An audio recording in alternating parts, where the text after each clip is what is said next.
Aloha. This is Emily Thoreau Threat, host of the Grief and Happiness podcast. Every Friday, I share with you my love notes, giving you a little something to think about as you navigate through your grief journey, finding happiness expanding along your way. And every Tuesday, I post my regular podcast sharing wonderful conversations with people you can relate to and who offer you encouraging ideas and helpful inspiration. I'm so grateful you're joining me and look forward to hearing from you, your thoughts. Aloha. My podcast is My Last Kiss. I remember clearly the last time I kissed Ron as he transitioned. I knew he was gone when no energy was exchanged between us. I was simply kissing what was already the memory of my love.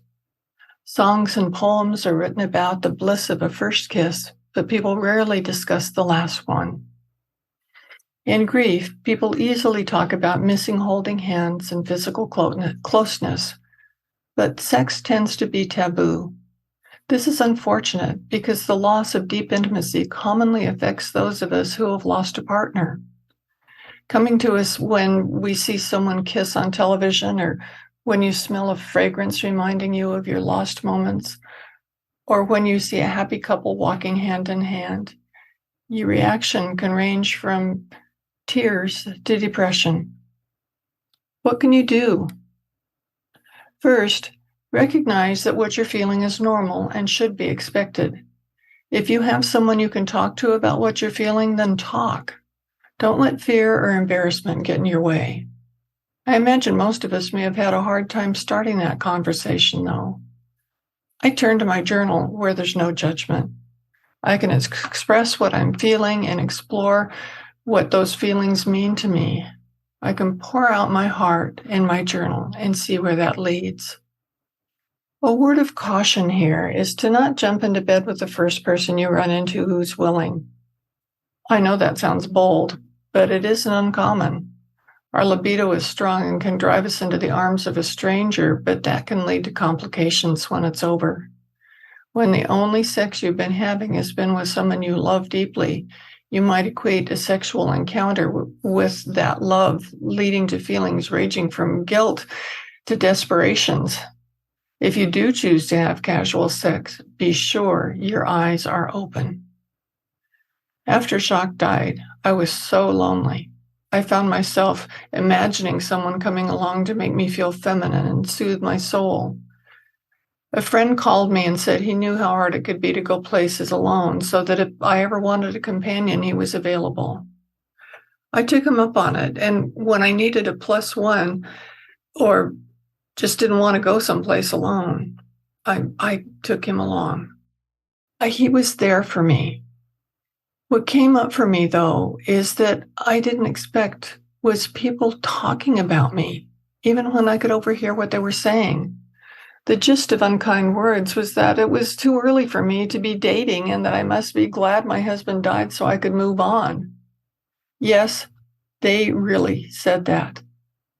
People can be so thoughtless and hurtful. I chose not to go out with anyone else at that time, though this kind man still remains my friend.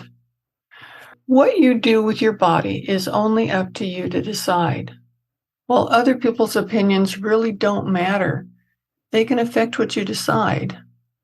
I decided that my life didn't need to be fodder for gossip, so it took me a long time to realize I did want to be with someone again. I discovered what I wanted most in life was to love and be loved, so that eliminated a casual relationship for me. When I met Ron, I was immediately smitten, yet I had difficulty dealing with the fact that though our wedding vows said "from death do you part," I didn't feel unmarried to Jacques, and I had to deal with that. One night we were standing in the parking lot of a restaurant where we just had a flirty, luscious meal and talked for hours, and he looked into my eyes and said, "I'm going to kiss you now."